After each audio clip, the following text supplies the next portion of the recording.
Alors, je suis Michel Spiro, je suis actuellement président de la Société française de physique, 3000 adhérents, une association de bénévoles. J'ai été récemment, il n'y a pas très longtemps, président du conseil du CERN. Le CERN, c'est l'Organisation mondiale de la physique des particules. Et plus avant encore, j'ai dirigé l'Institut national de physique nucléaire et de physique des particules du CNRS. Et donc le sujet de la conférence ce soir ? Alors j'ai essayé de parler de l'infiniment petit et de l'infiniment grand, en allant jusqu'à toucher ce qu'on appelle les origines de l'univers, disons que le Big Bang, qui est bien connu, et dont j'essayerai de dire en quoi les nouvelles avancées, les nouvelles découvertes ont raffiné, changé un peu le récit de l'univers dont on est issu. En même temps, j'essaierai de montrer que la manière dont cette science se fait est une science collaborative avec des milliers d'individus, de chercheurs, d'ingénieurs du monde entier qui se rassemblent avec un idéal commun sur la durée, 40 ans typiquement, pour essayer de mieux comprendre les questions fondamentales que l'on porte en nous depuis toujours, la part d'infini qui est en nous. Je vais vous parler donc de l'infiniment petit et de l'infiniment grand parce que depuis maintenant 4 ans, il y a 3 découvertes majeures dont on peut dire qu'elles constituent pour nous l'accès à un nouveau palier de la connaissance dans l'infiniment petit et dans l'infiniment grand. Ces 3 découvertes majeures sont la découverte du boson de Higgs auquel Marc a fait allusion, au CERN ici à Genève, c'est la grande machine qui se trouve sur le site de Genève, je reviendrai là-dessus. Bien sûr, c'est le sujet que je connais le mieux, j'en parlerai un peu plus. Mais je vous parlerai aussi du satellite Planck qui, il y a 3 ans à peu près, a pu photographier l'univers le plus lointain que l'on puisse photographier, avec précision. Donc ça nous permet de voir le plus loin possible avec Planck et faire la carte de l'univers, à quoi il ressemblait lorsque la lumière est partie pour finalement arriver jusqu'à nous, il y a environ 13,8 milliards d'années. Et on voit la carte de l'univers telle qu'elle était il y a 13,8 milliards d'années, puisque la lumière que l'on récolte a voyagé pendant 13,8 milliards d'années. Et enfin, plus récemment, au début de cette année, la découverte de ce qu'on appelle les ondes gravitationnelles, c'est-à-dire la déformation de l'espace et du temps qui se propagent dans l'univers lors de la coalescence de 2 trous noirs qui ont fusionné l'un avec l'autre, dans une danse qui est imagée ici. Et cet événement a été détecté sur Terre après que ces ondes se soient propagées pendant, là encore, de l'ordre d'1 milliard d'années. Donc ces 3 découvertes nous permettent de consolider notre récit de l'univers observable, retracer son histoire, et retracer son histoire jusqu'à il y a très longtemps, lorsqu'il était dans une phase extrêmement dense et extrêmement chaude, et donc consolider l'hypothèse que tout l'univers que l'on peut observer aujourd'hui est né d'un ce qu'on appelle le Big Bang, d'une explosion initiale qui s'est produite dans un espace très réduit, et d'où a jailli l'énergie, les particules, et l'espace et le temps qui petit à petit ont structuré l'univers que l'on connaît aujourd'hui.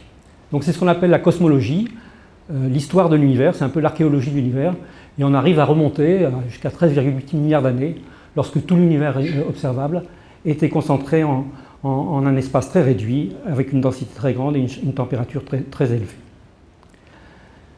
C'est une aventure scientifique sur la durée, puisque aussi bien la découverte du boson de Higgs que la carte de Planck que la découverte des ondes gravitationnelles ont mis à peu près une 40aine d'années à partir de la conception de l'observation jusqu'à la découverte. Donc c'est des aventures, ce sont 3 aventures sur la durée, et qui ont rassemblé chacune des chercheurs et des ingénieurs de recherche du monde entier.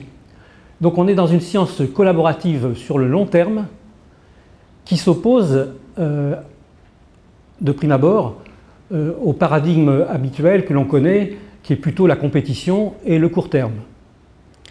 Et donc je voudrais essayer de montrer le long de mon exposé, particulièrement en parlant du CERN, mais c'est donc la découverte du boson de Higgs, mais c'est vrai aussi pour Planck et pour LIGO, Virgo, qui ont découvert les ondes gravitationnelles, montrer que cette méthode de travail qui permet de faire travailler des gens venant de tout pays, et notamment des pays que tout oppose dans la vie courante. Hein. On a l'Inde et le Pakistan qui travaillent ensemble au CERN, Israël et l'Iran, on arrive à les faire travailler ensemble sur la durée. Ce modèle-là, peut-être, pourrait nous inspirer pour d'autres défis qui concernent notre planète, ce qu'on appelle les biens publics mondiaux, comme bien sûr le climat, c'est ce qu'on connaît le mieux, mais il y a aussi la biodiversité, dont on parlait avec Marc, qui en est un spécialiste, mais aussi, dans une certaine mesure, pour la paix. La science contribue à la paix sur une base rationaliste, ce qui est quand même pas négligeable en ce moment. Voilà, donc je vais essayer de vous raconter tout ça. D'abord, description de là où on en est dans la compréhension des composants élémentaires de la matière, en allant depuis l'infiniment grand jusqu'à l'infiniment petit. Donc là, vous avez ici la taille d'une galaxie, c'est 10 puissance 21 mètres, c'est-à-dire 10 avec 21 zéros, donc 1 million de milliards de mètres, c'est la taille d'une galaxie. Et l'univers observable, le plus loin qu'on puisse observer, c'est à peu près 1 million de fois cette distance. Donc des distances gigantesques. Les galaxies sont faites d'étoiles. Le Soleil fait à peu près 10 puissance 9 mètres. Autour du Soleil, les étoiles tournent des planètes qui font de l'ordre de 10 puissance 7 mètres. Donc là, on est déjà dans les 10 millions de mètres. L'être humain, c'est de l'ordre du mètre. C'est pas par hasard si l'unité est à l'échelle de l'être humain. Les cellules sont de l'ordre de 10-9 mètres. Et après, on commence à rentrer dans 10 puissance 8 mètres. Après, on commence à rentrer dans le monde des composants élémentaires de la matière.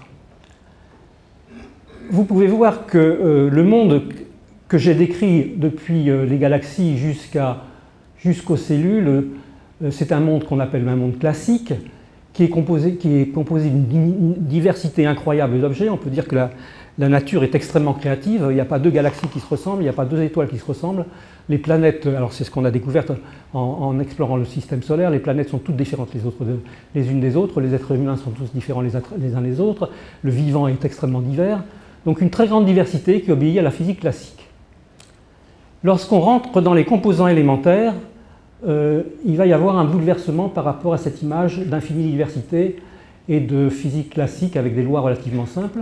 Là, on va commencer à faire réduire la diversité et avoir des lois de plus en plus abstraites qui s'appliquent à chaque niveau.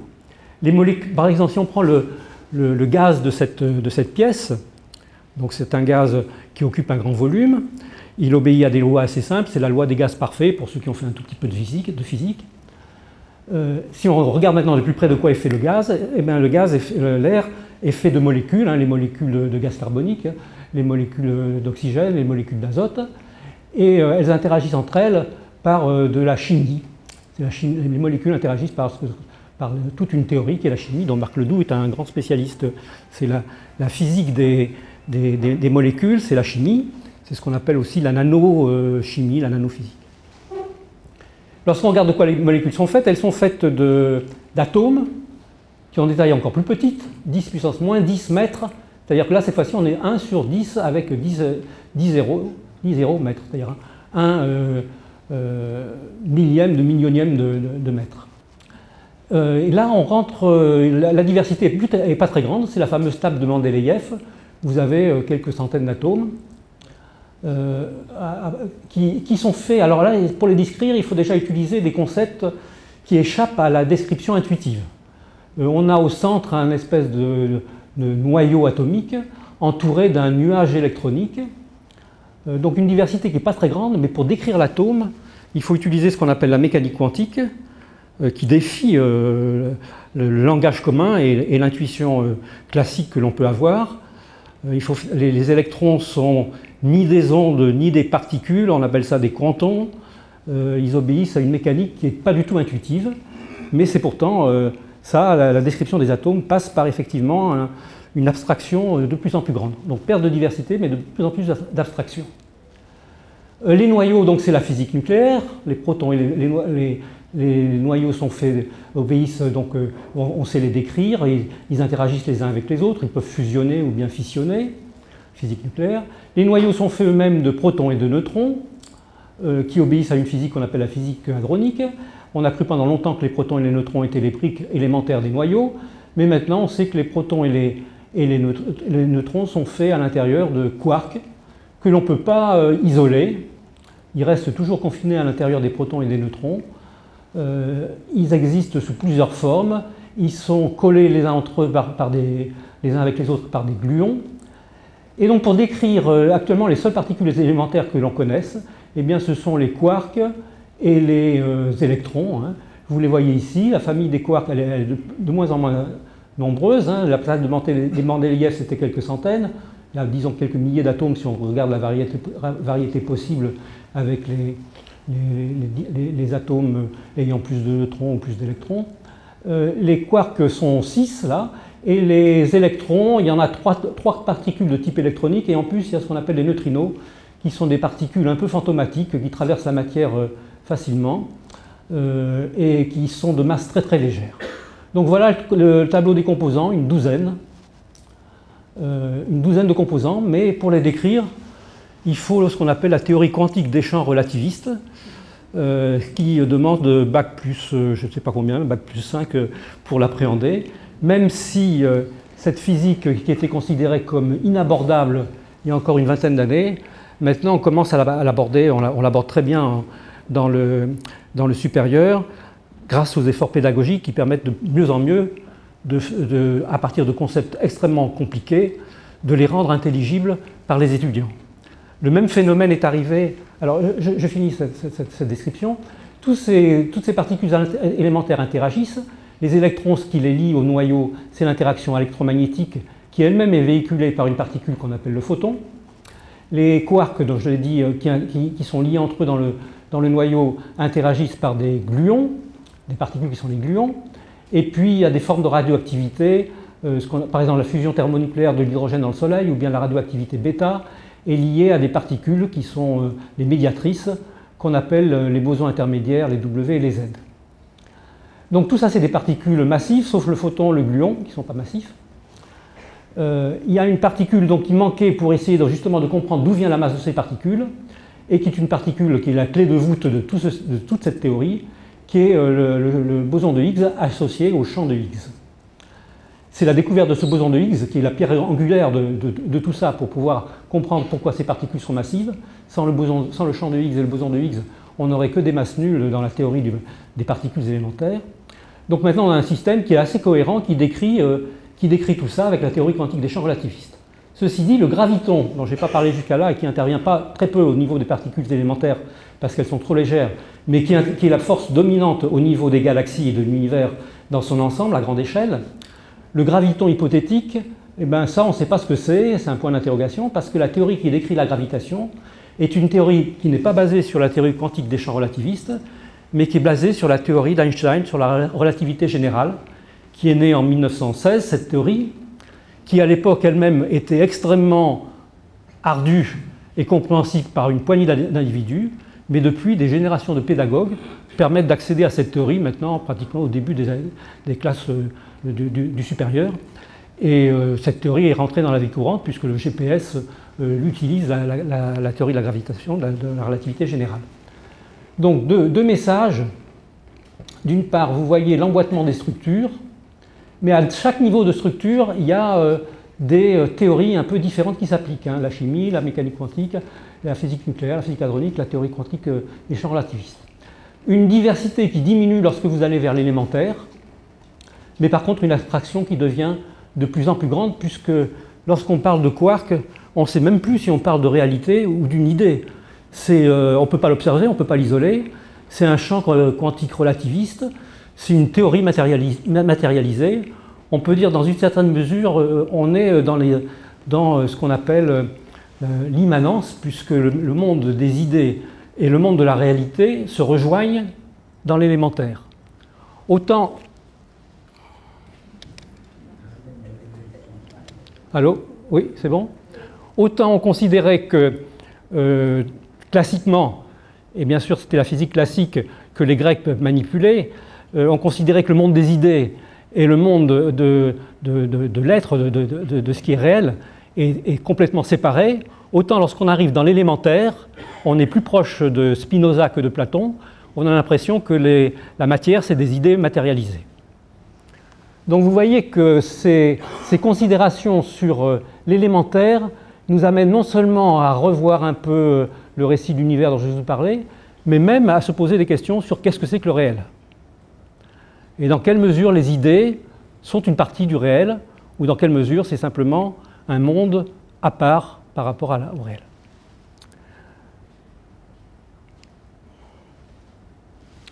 Donc maintenant, je vais essayer de parler donc des trois grandes découvertes dont que j'ai énoncées au début, et commencer par le LHC avec le CERN et la découverte du boson de Higgs. Le LHC, c'est cette machine qui est sur la frontière franco-suisse, qui fait 27 km de circonférence. Vous voyez ici en jaune la trace au sol. La machine est souterraine, elle est à 100 mètres de profondeur. Vous pouvez reconnaître les lieux pour ceux qui connaissent Genève. La frontière est montrée en pointillé. Ici, vous avez l'aéroport de Genève. Ici, vous avez le lac Léman. Ici, le Mont Blanc. Et la machine est donc en sous-sol. C'est un accélérateur de protons. Est-ce que j'ai besoin de ça, finalement? Oui, quand même. C'est un accélérateur de protons qui est dans un tunnel. C'est l'accélérateur, le tube qui contient les protons est à l'intérieur de cette machine. Mais cette machine, ce que vous voyez, le cryostat que vous voyez, l'enceinte que vous voyez ici en bleu, c'est une enceinte cryogénique qui permet de mettre tout le tuyau à basse température, à peu près 1,9 degrés Kelvin, c'est-à-dire à moins 270 degrés Celsius, de sorte que les aimants, tout ce qui est à l'intérieur, est supraconducteur et ne consomme pas d'énergie. C'est refroidi par de l'hélium superfluide qui voyage dans les 27 km de l'anneau. Donc en sous-sol, dans ce tunnel, vous voyez la taille d'un être humain ici, sur une machine, sur une espèce de véhicule qui permet de parcourir la machine pour l'entretenir, pour la monter, pour la réparer et pour la vérifier. Les détecteurs qui vont permettre de voir donc les protons vont circuler dans un sens et circuler dans l'autre sens et se collisionner en 4 points diamétralement opposés sous l'aéroport, vers le site du CERN où se trouvent les scientifiques, ici, c'est l'expérience Atlas, vers Ferney-Voltaire, c'est l'expérience CMS que je ne vois plus ici, qui est là-bas, oui. Et puis aussi l'expérience Alice qui permet de regarder des collisions plomb-plomb. On ne fait pas simplement des collisions proton-proton, mais aussi des collisions plomb-plomb pour créer un amas qui ressemble un petit peu à ce qu'était l'univers lorsqu'il était très chaud et très dense. Les protons sont accélérés à une énergie, ça ne vous parlera pas beaucoup, de 4 téraélectronvolts, c'est-à-dire 4 milliers de milliards d'électronvolts. L'électronvolt étant l'unité étant l'énergie qu'acquiert un électronvolt dans une différence de potentiel d'un volt, c'est-à-dire une pile. Mais 4 téraélectronvolts, c'est l'énergie d'un moustique en vol. On pourrait dire que ce n'est pas grand-chose, mais d'abord c'est une énergie qui est concentrée sur 1 millier de milliards de fois plus petite qu'un moustique, c'est-à-dire une densité d'énergie qui est très grande, premièrement. Et deuxièmement, il y a 1 million de milliards de protons qui circulent dans cette machine, et donc 1 million de milliards de moustiques, ça fait l'énergie d'un TGV. Et donc le faisceau lui-même, c'est un vrai chalumeau. Le gros problème lorsqu'on a commencé à accélérer ça, et c'est pour ça que ça a mis un certain temps avant qu'on arrive à l'intensité nominale, c'est d'être sûr que le faisceau, on ne le perd jamais, et que quand on veut s'en débarrasser, on le fait aller dans des blocs de béton refroidis, des blocs de cuivre et de béton refroidis avec de l'eau, de sorte qu'ils ne traversent pas les détecteurs ni la machine. Les détecteurs, donc les détecteurs qui permettent de regarder les collisions proton-proton, sont montrés ici. Ils ont la taille de cathédrales. Vous en voyez un ici qui est Atlas. Vous voyez ici, vous pouvez deviner la taille d'un être humain. Ça, c'est pendant le montage. Après, tout ça, c'est rempli de pixels. Il y a environ 10 millions de pixels dans chacun des détecteurs. Et vous avez à peu près 1 milliard de collisions par seconde. Je vous avais dit qu'à 1 million de milliards de protons, donc 1 milliard de collisions par seconde, le faisceau dure 1 million de secondes, c'est-à-dire à peu près quelques jours. En général, on s'en débarrasse au bout d'une journée. et on re-remplit l'anneau. Vous voyez, quand on dit qu'on va regarder les particules et voir les collisions, on est dans la même situation que lorsqu'on voit un objet. Pour voir un objet, il faut l'éclairer. On peut dire dans une certaine mesure c'est l'accélérateur qui permet de faire les collisions, qui produit l'état et qui l'éclaire. Il faut le photographier, ce sont les détecteurs qui permettent cette vision augmentée. Et il faut analyser ce que l'on voit, c'est le cerveau qui le fait lorsque l'œil voit un objet qui est éclairé par la lumière. Et bien ici, ce sont des ordinateurs et les théories, la fameuse théorie quantique des champs relativistes, qui permet d'analyser les débris des collisions et essayer de rechercher dans ces millions de collisions, ou même milliards de collisions, essayer de voir les nouvelles particules que l'on cherche. Donc encore de manière schématique, cette installation, elle est assez complexe hein, parce qu'en fait, on part au départ pour avoir des protons, on part d'une bouteille d'hydrogène, on l'accélère d'abord jusqu'à 2 milliards d'électronvolts dans une machine qui tient à peu près dans cette salle. Ensuite, on envoie ça dans une machine qui va accélérer jusqu'à 26 milliards d'électronvolts et qui fait à peu près 600 mètres de circonférence et qui était la machine du CERN des années 60. Ensuite, on envoie ça dans une machine qui a été la machine des années 80-90 qui fait déjà 7 km de circonférence et qui monte jusqu'à 400 milliards d'électronvolts. Et ensuite, on envoie finalement dans le LHC, 27 km de circonférence, pour monter jusqu'à 4000 milliards d'électronvolts. Et on les envoie dans un sens et dans l'autre sens. Et ils se collisionnent aux quatre endroits différents où se trouvent les détecteurs. La machine a été réalisée par le personnel du CERN lui-même, qui est localisé à Genève, 3000 personnes à peu près.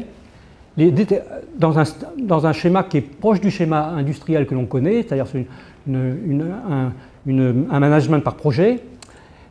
Par contre, les détecteurs, et c'est là qu'on peut parler de sciences collaboratives, les détecteurs ont été fabriqués par les chercheurs du monde entier. Chacun a apporté sa petite brique, chaque laboratoire du monde entier a apporté sa petite brique, et ça a été autogéré un peu comme une association, c'est-à-dire qu'il n'y a pas de contrat, c'est sur la base de l'effort commun, ce qu'on appelle best effort. Oui, c'est ça. Et donc, il y a une charte pour adhérer à l'association, si on peut dire, bon, on appelle ça des collaborations, mais c'est tout à fait l'esprit d'une association. Donc, des expériences, des collaborations qui font quand même pour chacune d'entre elles à peu près 3000 chercheurs et ingénieurs, hein, pour chacune de ces cathédrales. Autogéré, le porte-parole est élu, le comité exécutif est élu, il y a une constitution, comme des statuts d'une association, et avec des élections tous les 2-3 ans pour renouveler le bureau, l'exécutif, le porte-parole, donc le président de l'association. Donc un côté qui est quand même très original, et c'est en cela que je pense que ça peut préfigurer des aventures collaboratives à l'échelle mondiale. Bien entendu, c'est orchestré par l'organisation internationale qui est le CERN, dont je vous ai dit qu'elle a 3000 fonctionnaires internationaux. Et donc vous voyez où c'est que je veux en venir. On peut imaginer donc un côté collaboratif mondial coordonné par une organisation internationale qui dépendrait par exemple de l'ONU pour le climat ou pour la biodiversité ou pour d'autres buts bien publics mondiaux.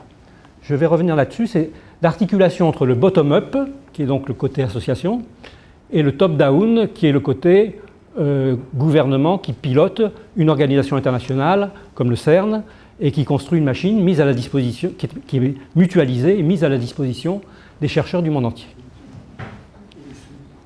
Ah, je vais revenir là-dessus sur les slides. Je vais revenir.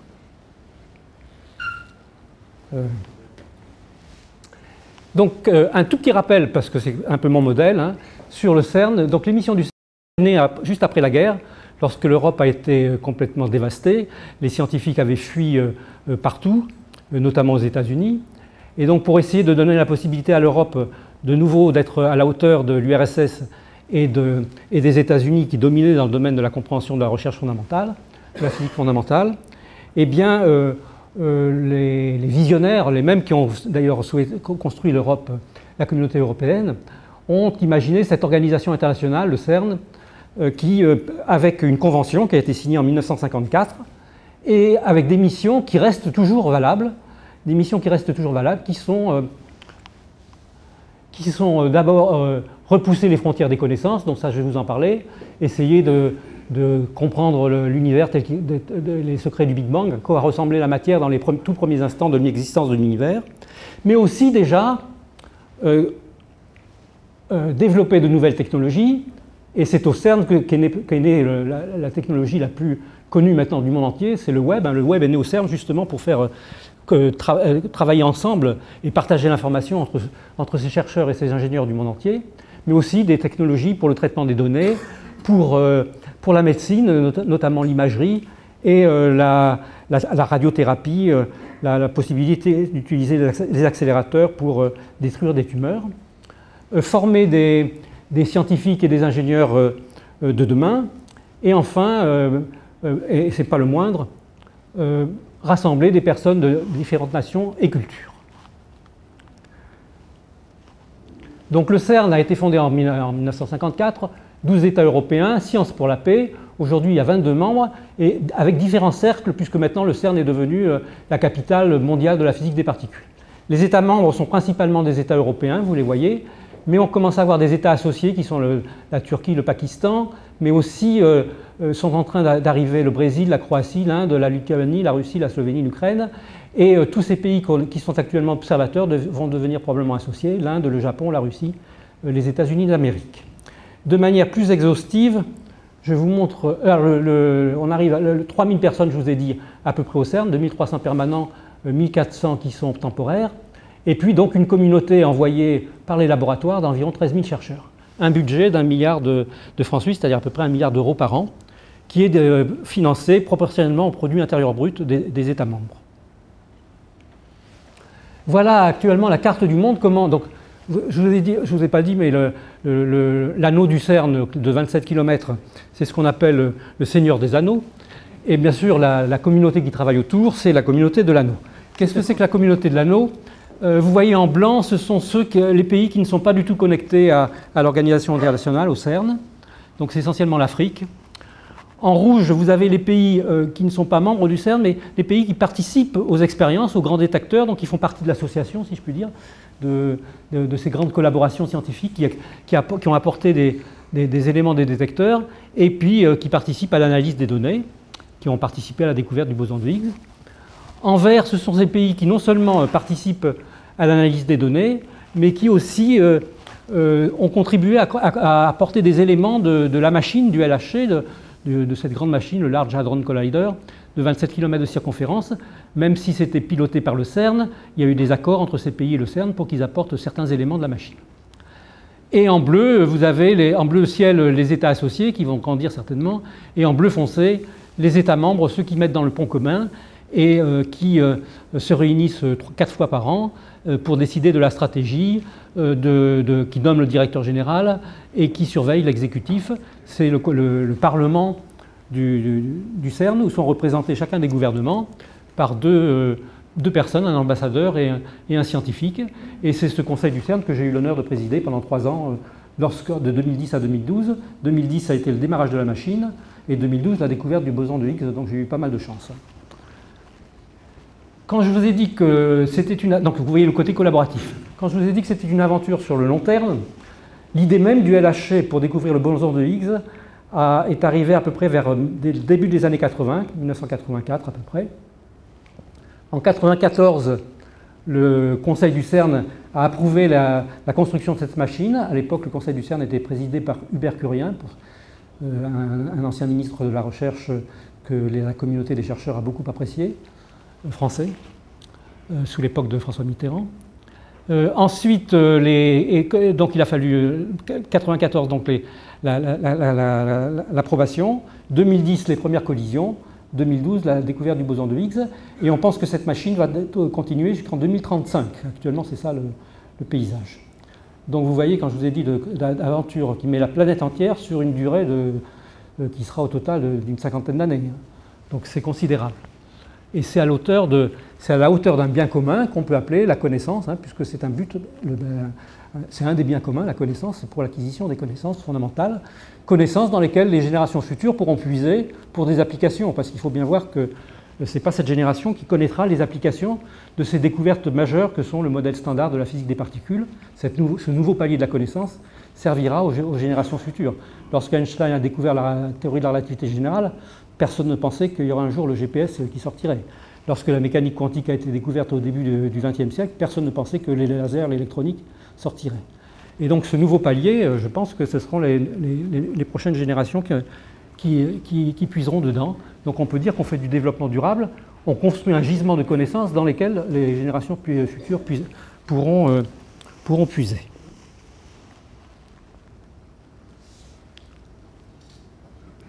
Donc quelques mots bien sûr sur les technologies. Ce que je voudrais dire surtout, c'est que dès le départ, ce mode a été, parce que surtout les Américains ne voulaient pas qu'il y ait quoi que ce soit de militaire, de secret là-dedans, et donc dès le départ, dans la Convention, pas de brevet, c'est de l'innovation ouverte. De ce point de vue, c'était prémonitoire, parce qu'on y vient petit à petit vers cette économie collaborative en ouvert, notamment avec les logiciels libres et des choses comme ça. Et donc le CERN ne prend pas de brevet, et toute l'innovation est ouverte. Alors voilà quelques exemples d'innovation. Bien sûr, comme je vous l'ai dit, c'est centré autour des accélérateurs, autour de l'imagerie de particules, autour du traitement de données. J'ai parlé du web, je vais vous parler aussi de la grille de calcul qui met en réseau les calculateurs de tous les utilisateurs du monde entier pour faire un supercalculateur qui n'est pas localisé au CERN, qui est une toile de calculateur reliée grâce au réseau à haut débit. Donc comment ça marche ces accélérateurs pour la médecine? Eh bien essentiellement, si vous avez dans le cerveau une tumeur, on ne peut pas y accéder par un bistouri, donc on utilise un faisceau qui va s'arrêter et déposer toute son énergie à l'endroit où se trouve la tumeur. Encore faut-il pouvoir imager le cerveau avec, et donc on utilise les mêmes détecteurs, les détecteurs à pixels, que pour imager les particules. Ce sont ces détecteurs que vous voyez ici. Pardon, j'ai fait une bêtise.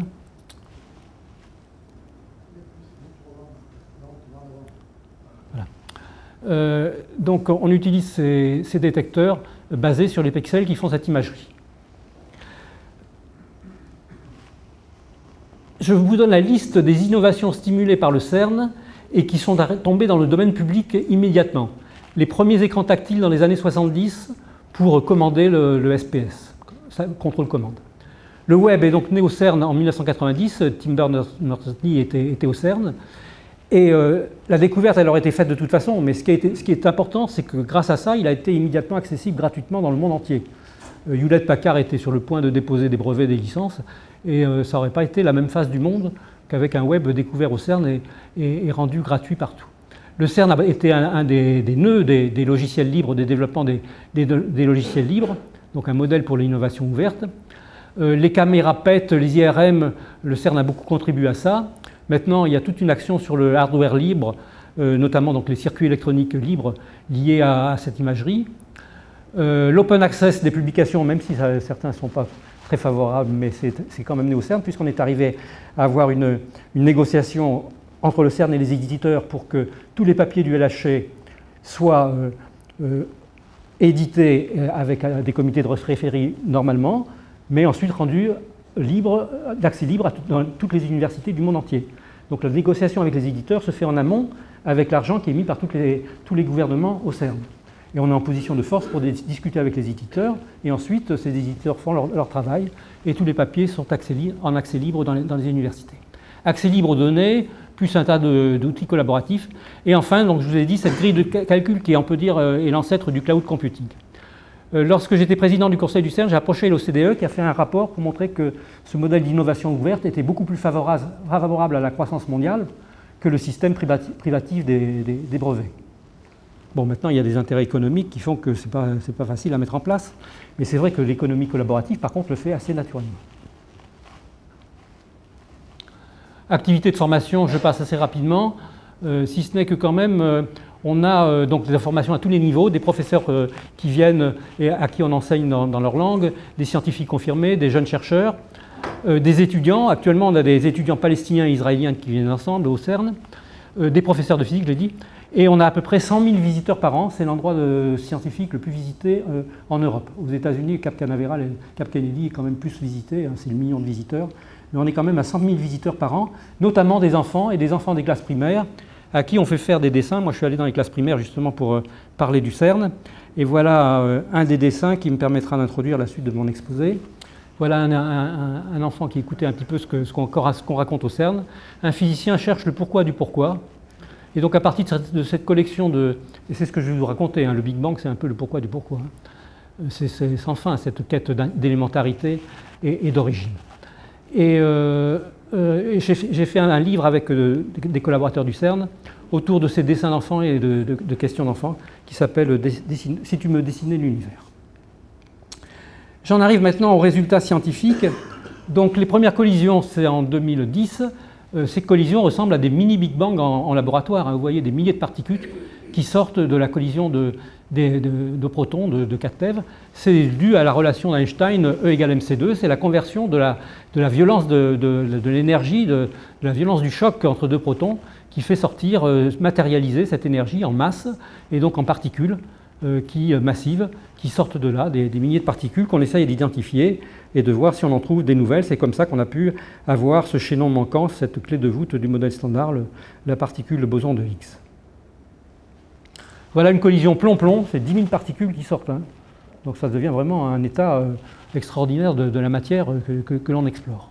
Alors c'est pour ça qu'on a besoin de dizaines de millions de pixels hein, pour photographier ça. Hein.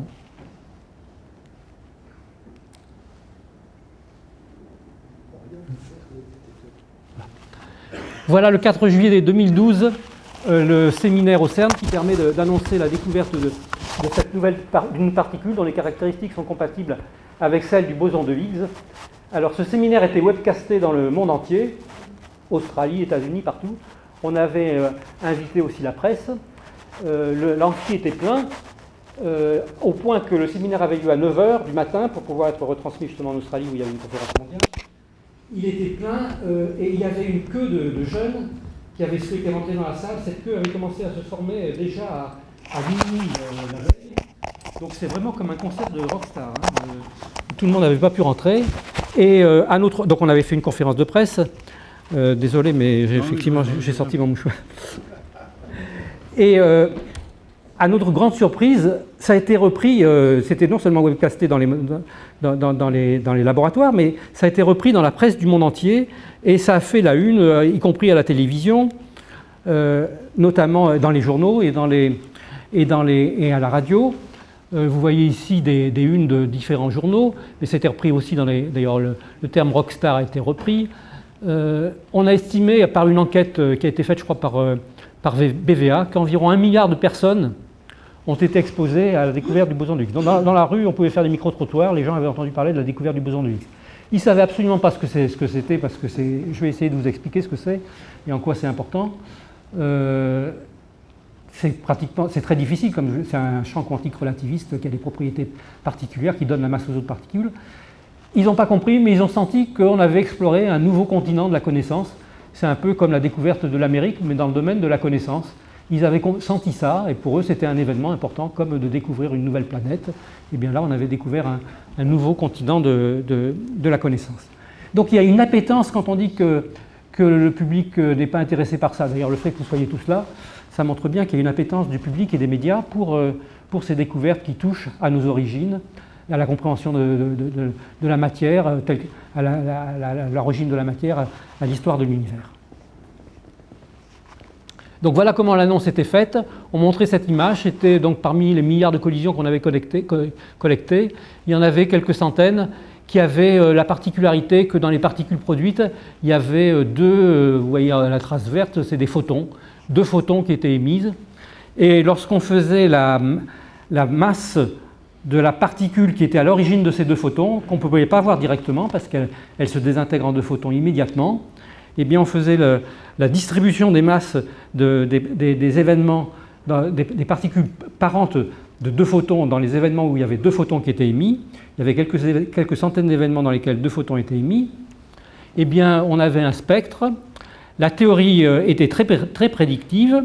La théorie nous disait qu'on s'attendait à ce qu'il y ait une distribution de masse qui avait cette allure-là. Effectivement, on trouve beaucoup d'événements, des milliers. Hein. Ça, c'est le nombre d'événements en fonction de la masse. On trouve des milliers d'événements qui sont distribués de manière continue. Mais on voit qu'il y a une bosse à 125 GeV. La théorie ne savait pas à quelle masse serait le boson de Higgs. Tout ce qu'on savait, c'est qu'elle devait être inférieure à 1000 GeV, 1000 milliards d'électronvolts sur C2, hein, si on voulait être politiquement correct, parce que c'est E égale mc2, donc la masse est E sur C2. Elle ne savait pas quelle masse elle était, mais elle pouvait prédire quelle était la forme de la bosse qu'on devait voir si la masse était à une certaine valeur. Eh bien, si la masse était une valeur de 125 GeV, on s'attendait à ce qu'il y ait un petit pic sur une distribution continue qui était parfaitement décrit. Et vous voyez cette bosse, elle est parfaitement significative. Elle était vue à la fois par Atlas et CMS, et en plus on commençait à deviner un autre canal, qui est un canal à 4 électrons, ou bien 4 muons, ou bien 2 électrons de muons, où sortaient quelques événements aussi à 125 GeV. Et par exemple, Atlas avait fait une analyse probabiliste pour dire quelle était la malchance que sur un fond continu, il puisse apparaître par malchance, par probabilité, une bosse de ce type-là. Eh bien, on pouvait montrer que ça serait une malchance sur 1 milliard, et donc il y avait toutes les chances que cette bosse n'était pas due à une fluctuation statistique, mais était due à vraiment un pic dû à une nouvelle particule qui avait effectivement toutes les propriétés attendues du boson de Higgs par le modèle standard. Depuis, il y a eu plus de statistiques qui a été mise en œuvre, qui a été observée. Il y a eu également un moment, pour ceux qui ont suivi l'actualité, début 2016, on avait l'impression qu'il y avait un deuxième pic qui apparaissait plus loin à 700 GeV sur cette distribution gamma-gamma, très faible. Mais lorsque la statistique a augmenté, ce pic a disparu. C'était une fluctuation statistique, comme ça peut se produire. Mais là, par contre, ce pic est resté. Non seulement il est resté, mais il est encore de plus en plus fort. Alors, comment décrit-on le boson de Higgs? Eh bien, c'est essentiellement par le fait que la mécanique quantique vous dit que je vous ai parlé de nuages d'électrons, je vous ai parlé vous connaissez les relations d'incertitude. Pendant des temps très brefs, il peut y avoir création d'énergie qui disparaît pendant un flash très petit. La durée du flash et la création d'énergie obéissent à la relation d'incertitude d'Heisenberg, c'est-à-dire que cette fluctuation d'énergie multipliée par la durée du flash ne doit pas dépasser une certaine quantité qu'on appelle la constante de Planck. Et bien donc dans le vide, vous pouvez avoir des créations d'énergie pendant des flashs très courts. Cette énergie, par la relation d'Einstein, peut se transformer en particules-antiparticules, puisqu'à chaque particule, il y a une image dans le monde de l'antimatière, hein, c'était sur la première planche que je vous avais montré, de l'énergie peut se transformer en particules-antiparticules.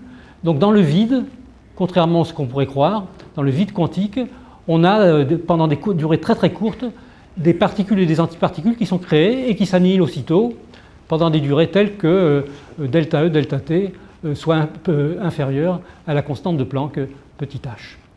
Donc le vide est plein de fluctuations quantiques et de particules qu'on appelle virtuelles, qu'on ne peut pas observer. Dans une certaine mesure, on peut dire que le vide quantique, c'est un quasi-milieu. D'ailleurs, on l'étudie en laboratoire, hein, puisque lorsqu'on prend deux plaques et qu'on fait le vide entre eux, on a le vide entre les deux plaques, et bien ce vide se remplit de particules virtuelles et les plaques sont attirées. C'est ce qu'on appelle l'effet Casimir, et c'est étudié maintenant en laboratoire avec de plus en plus de précision. Pardon ? À Strasbourg, pas qu'à Strasbourg, mais c'est étudié et on étudie les propriétés de ce milieu. On peut dire que maintenant on a un quatrième milieu. Il y a le milieu les solides, il y a les liquides, il y a les gaz, et le vide devient un quatrième milieu qu'on étudie en laboratoire, mais aussi l'univers étant plein de vide, on peut se dire qu'effectivement le vide a peut-être un effet sur l'univers à grande échelle. Et donc le vide est plein de toutes les particules que l'on connaît pendant des durées très, très courtes. Ces particules virtuelles, notamment le champ de Higgs, induisent une espèce de viscosité, et c'est ça qui est l'origine de la masse inertielle des particules. Vous savez qu'une particule, plus elle est massive, et bien plus c'est difficile de l'accélérer. Hein. C'est plus difficile d'accélérer un train qu'une voiture, parce que le train est plus massif. C'est pareil pour les particules. Eh bien, la masse des particules n'est plus une propriété intrinsèque à la particule, c'est une propriété partagée entre la particule et le vide quantique dans lequel elle se propage. Le vide quantique, encore une fois, il faut faire attention, le vide quantique, c'est ce qu'on appelle l'état d'énergie minimum, c'est ce qui reste quand vous avez enlevé toutes les particules réelles. Ce n'est pas le néant philosophique qui est encore autre chose. Hein. C'est l'état d'énergie la plus basse. Lorsque vous enlevez toutes les particules, entre deux plaques, vous faites le vide en pompant, hein, vous pompez avec une pompe, vous faites la pompe à vide, à la fin il ne reste plus rien, mais il reste quand même des particules quantiques Ce n'est pas le néant philosophique. Ce n'est pas pourquoi il y a quelque chose plutôt que rien, il y a encore quelque chose, c'est le vide quantique. Bien, donc on savait que le modèle standard ne pouvait être cohérent mathématiquement et les particules ne pouvaient avoir une masse que si ce boson de Higgs existait. Encore fallait-il pour ça que ce champ de Higgs soit associé à une champ de Higgs qui remplit tout l'univers, soit associé, ce champ quantique relativiste, soit associé à une particule avec une masse. On savait que la masse était inférieure à un tel, c'est pour ça que le LHC a été décidé, parce que le LHC pouvait répondre à la question to be or not to be, c'est-à-dire il existe ou il n'existe pas. S'il n'existe pas, il fallait revoir toutes nos théories. C'est basé aussi sur ce qu'on appelle une transition de phase, avec une brisure spontanée de symétrie qui a la forme d'un chapeau mexicain. Et qui est l'origine aussi un peu de phénomènes, par exemple la supraconductivité pour les conducteurs. Voilà, donc cette découverte, ce mécanisme-là a été inventé en 1964 par 3 physiciens, Brout, Engler et Higgs. Brout et Engler sont 2 Belges.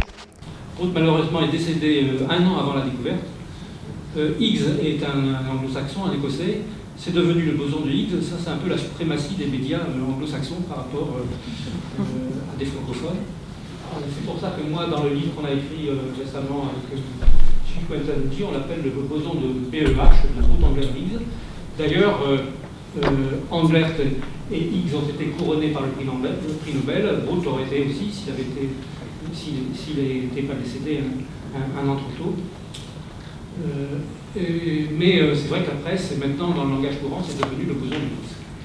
Vous voyez que le boson de Higgs a été décerné à Englert et Higgs pour la découverte théorique d'un mécanisme qui contribue à la compréhension du mécanisme de l'origine des masses des particules élémentaires, mécanisme qui a été confirmé à travers la découverte des particules au CERN. Donc dans une certaine mesure, le prix Nobel a récompensé le CERN, mais on ne peut pas donner le prix Nobel à une organisation, on le donne qu'à des individus, bien que là encore, je pense qu'il y a un décalage, parce que la science est de plus en plus faite par des équipes, même en laboratoire, et que le prix Nobel, évidemment, qui est hérité de très longtemps, le décerne à une poignée d'individus, moins de 4, moins de 3, et il y a certainement un décalage par rapport à la pratique de la science qui est de plus en plus collaborative. En tout cas, c'est rarement un individu tout seul, sauf dans la théorie. Mais la théorie sans les expériences, c'est rien du tout, c'est que spéculation. Où on en est avec le LHC? Donc le LHC a travaillé en 2010, 2011, 2012 entre 4, 7 et 8. Il s'est arrêté en 2013 et 2014, il a monté son énergie presque d'un facteur 2, maintenant il est à 13 TeV. Il va tourner et augmenter, donc il a cumulé un nombre d'événements qui est donné par ce chiffre-là, 30, peu importe l'unité. C'est des milliards de collisions, hein, comme je vous ai dit. En ce moment, il est en train d'en donner 10 fois plus à une énergie 2 fois plus grande, et ensuite il devrait en donner encore 10 fois plus jusqu'en 2035. Voilà, donc on va tourner à plus haute énergie et accumuler 100 fois plus de collisions qu'aujourd'hui, avec l'espoir de trouver encore des nouvelles particules qui nous permettront d'avoir une fenêtre vers une physique au-delà de ce palier de la connaissance qu'on appelle le modèle standard. Hein, donc c'est 12 particules avec le boson de Higgs dont je vous ai parlé et 4 interactions, ou bien d'étudier avec précision tout ce qu'on observe et voir si ça colle et voir s'il y a des décalages entre les mesures et les prédictions qui pourraient être une manière indirecte d'accéder à la nouvelle physique. Alors pourquoi une nouvelle physique? Je vous le dirai tout à l'heure, parce qu'il reste encore des nouvelles questions qui se posent à partir de ce palier de la connaissance. Ça n'est pas la fin de la physique, il y a des questions brûlantes, la matière noire, l'énergie du vide, pourquoi la masse du boson de Higgs et ça et pas autre chose, dont je vais vous parler tout à l'heure. Quand je vous dis que c'est un travail collaboratif, il ne peut se faire que si on a un peu tous les métiers. D'abord des chercheurs qui sont animés par une très grande passion, parce que sinon ils iraient dans l'industrie où ils gagneraient beaucoup plus. Ce n'est pas le CNRS qui peut être compétitif par rapport au salaire de l'industrie, c'est la passion que Marc possède, moi aussi, qui nous a fait rentrer dans ce domaine-là. Et on la voit s'exprimer tous les jours. Il faut des métiers techniques extrêmement pointus. L'accélérateur lui-même, comme je l'ai dit rapidement, est fait de 27 km d'hélium superfluide. C'est un état cohérent quantique le plus grand sur Terre. il faut des champs magnétiques à 8 Tesla, il faut une dizaine de milliers d'aimants, dont 1000 dipôles, il faut des cavités pour accélérer, une puissance électrique qui est considérable, et de la précision, parce qu'on fait que ces faisceaux ont quelques microns de surface transverse, microns carrés, et il faut les faire rentrer en collision les uns avec les autres. Donc toutes les technologies. Pour les détecteurs, c'est pareil. Vous voyez la complexité du détecteur Atlas que je vous avais montré, en train d'être rempli. Donc vous avez des métaux, des aimants, des cristaux, des chambres pour détecter des détecteurs à silicium, des détecteurs à pixels, toutes sortes de choses qui exigent un peu tous les métiers technologiques du monde. Il faut aussi de l'informatique. Donc je vous ai dit 1 milliard de collisions par seconde, 10 millions de pixels. Et donc la solution, c'est de mettre en réseau les calculateurs du monde entier. Et c'est en ce sens que d'ailleurs on peut dire que ce modèle de calculateur mis en réseau constitue un peu une manière de travailler. Puisque, comme je vous l'ai dit, le web est né au CERN. La grille de calcul, donc c'est une infrastructure qui fournit un accès transparent à la puissance de calcul et aux données qui sont réparties dans le monde. C'est aussi un type d'organisation qui peut nous inspirer et qui pourrait ressembler à celle de la communauté de l'anneau elle-même. Je reviendrai tout à l'heure, à savoir qu'on a au centre le CERN avec le nœud d'ordre 0 qui se trouve au CERN. Autour, vous avez les grands calculateurs qui sont les nœuds d'ordre 1 dans la toile d'araignée que constitue ce supercalculateur.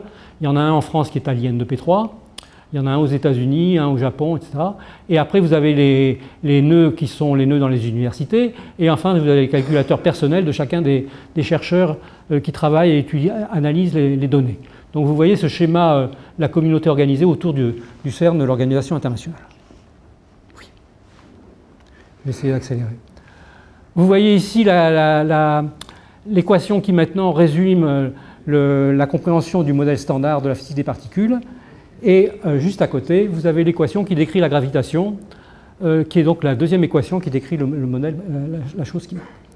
Et donc j'en arrive maintenant, cette équation de la gravitation a été récemment confirmée par le fait qu'on a découvert les ondes gravitationnelles émises par la coalescence de deux trous noirs qui fusionnent l'un avec l'autre.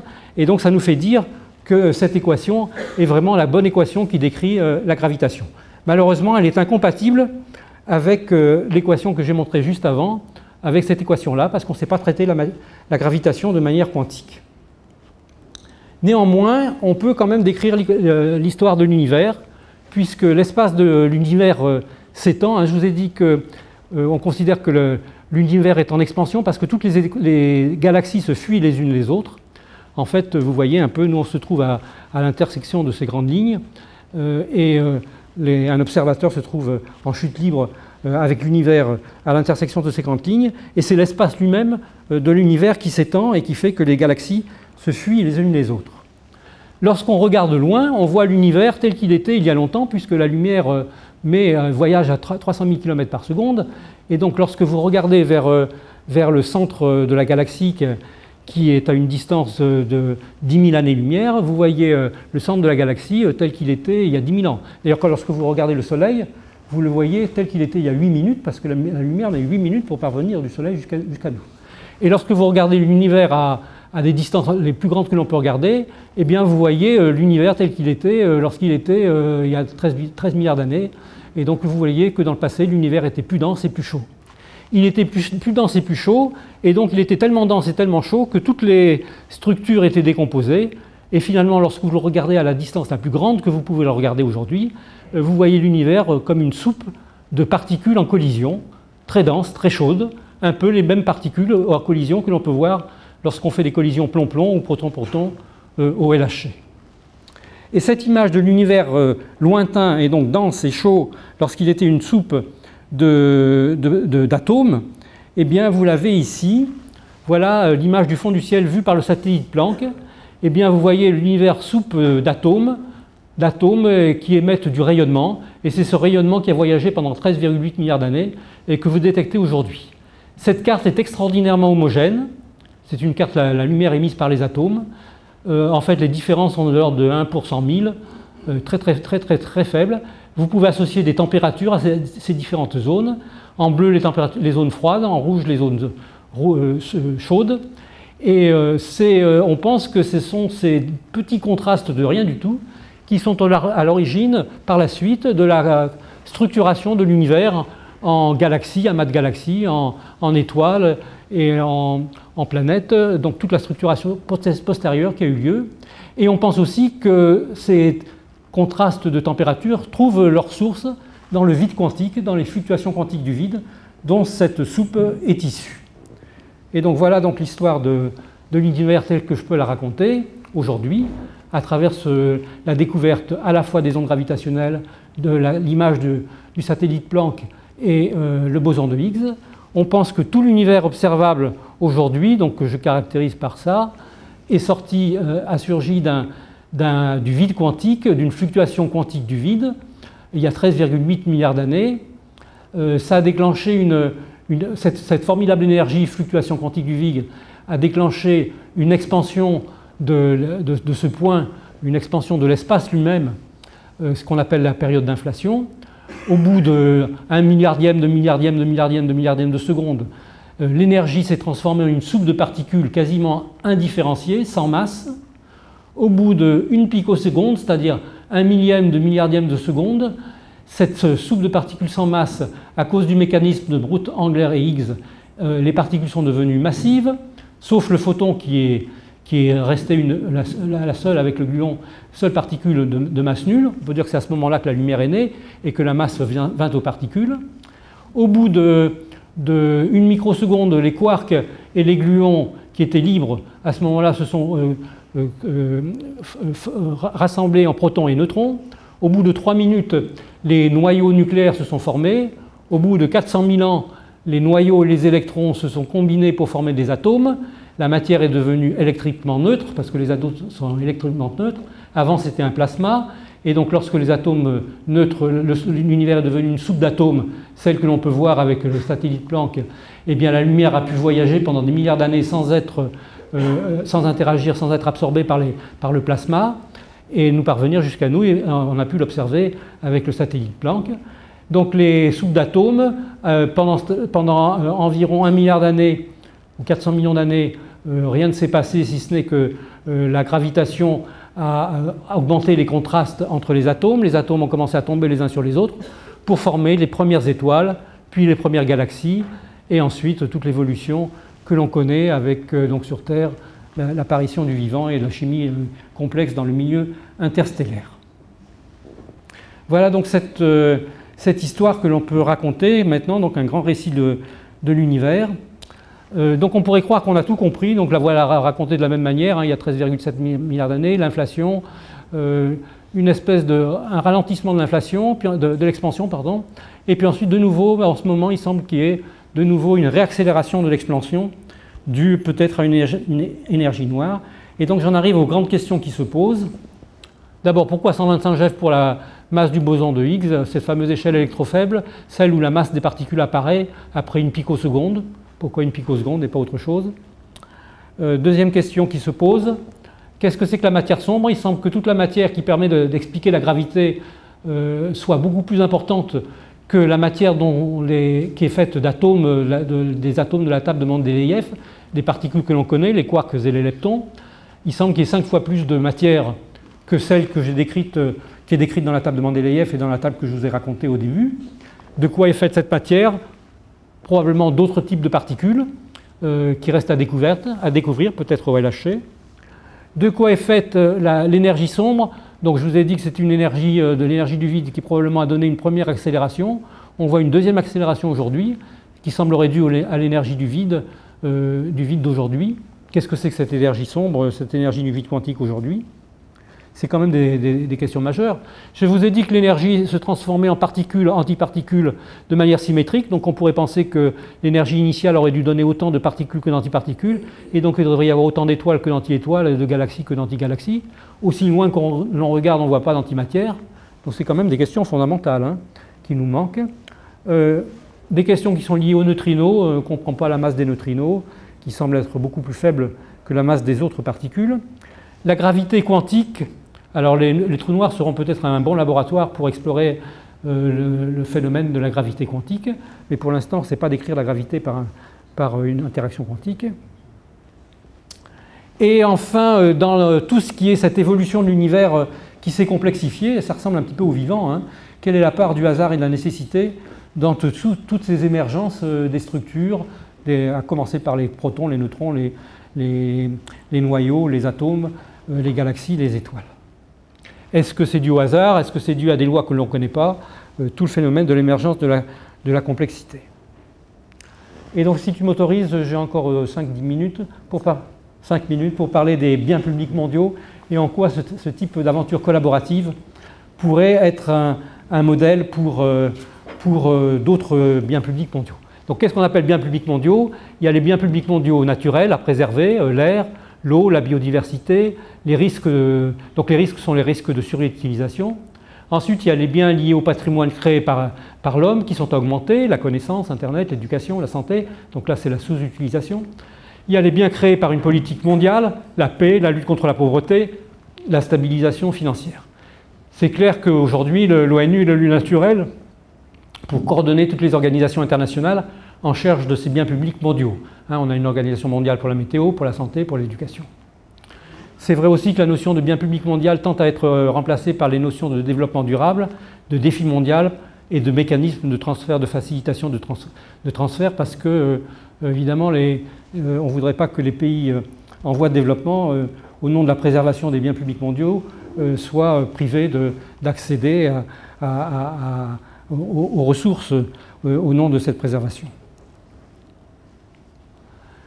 Comme je vous l'ai dit, le modèle de calcul que j'ai décrit, d'avoir une organisation internationale avec une convention internationale signée par les États, un conseil qui inclut les États, des ONG, des multinationales, un exécutif du personnel. Donc ça, c'est le nœud d'ordre zéro de la toile d'araignée, et un savoir-faire pour un but commun.